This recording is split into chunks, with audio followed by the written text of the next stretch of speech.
Well, to other news, and a heatwave is moving across Southeast Asia, pushing temperatures to record levels. In India, at least 11 people died of heat stroke this week. Schools and colleges in some provinces have been closed. Well, Bangladesh is seeing its highest temperatures in almost 60 years, and seasonal rains have so far failed to appear. Regions across China are reporting record April highs and many wildfires, with the hottest months of the year still to come. In Thailand, the mercury surpassed 45 degrees Celsius for the first time ever on Friday.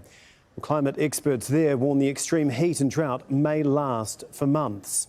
Well, we're going to go to Tanvir Chowdhury, who is coming to us from the Bangladesh capital of Dhaka. And is there any respite at all there at this point in time, Tanvir?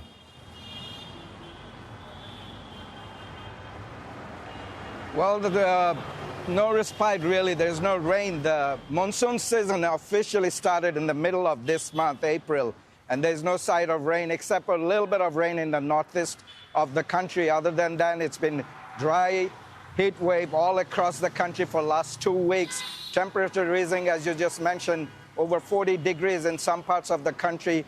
The capital city itself experienced 41.1 on last Sunday, which was one of the highest since almost 60 years now. This is a month of Ramadan. In a Muslim majority country, most people are fasting from dusk to dawn, and it's become very challenging, particularly for the working people, those working as rickshaw puller, day laborers, and in the industries, also people living in the slum with tin roofs. A lot of internal migration due to the impact of climate. People from coastal areas migrate to the urban areas. That's a major challenge in the urban city like Dhaka, which has grown since 1980s. Used to be 17% greeneries. Now it has barely 2% greeneries in the city. A lot of it is man-made intervention. A lot of the canals and the wetlands are grabbed by land grabbers.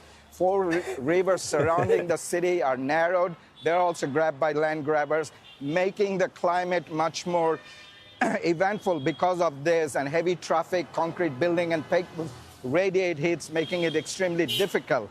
Now, because of the monsoon, people would normally get respite during this time, but we haven't seen that. The farmers are worried because there's no rain. They could threaten their agriculture production. The government said that by 2040, the total working hours could be lost as much as 5%, cutting into 4.9% of the GDP. So it does recognize the heat stress is a major challenge, particularly in the urban areas. Almost majority of the people by 2050 would be living in cities across in Bangladesh. So the climate change does have an impact.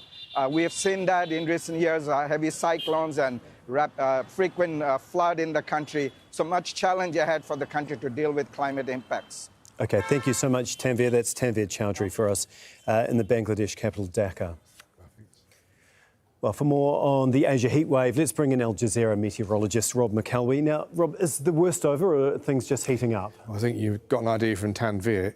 It's going to get worse in some places, but Asia's a big place. I mean, we expected the pre-monsoon heat in India anyway. In fact, India and Pakistan will see temperatures rise, but not as fiercely this year as they did last year. Bangladesh was the surprise in that it hit 40 degrees for the first time in about 58 years, 40.6 in fact. And you don't expect any relief from the rain just yet, but wait till May. We'll have a look at that in just a second. But the real heat actually has been around for a bit longer and a bit further east in, for example, in Thailand. Either Friday or Saturday, I think it's probably been Saturday, 45.4, first time it's ever been recorded in the country. And it's not just Thailand, it's true in Myanmar as well. It's also been reported this morning, as of yesterday, that Laos has reported its highest ever temperature, 42.7, an all-time national record. So this part of Asia has been extremely hot, and that's spread across into China. Now, last year, China had virtually no significant rain, so there's a drought problem. However, that drought problem may be relieved in places, but given that you see the cloud is to the east, and this is flooding as a result in Fujian, that rain is not falling where the heat has been, which has basically been around Yunnan. We've seen big fires as a result of that. But the rain has started, and if I bring you back to finish off now towards Bangladesh, the forecast is to see a few more showers build in the sky. And I have to say, Tom, in May you get huge thunderstorms in Bangladesh, so it will be cooler, but they're dangerous thunderstorms. Of course. Thank you so much. Thanks, Rob.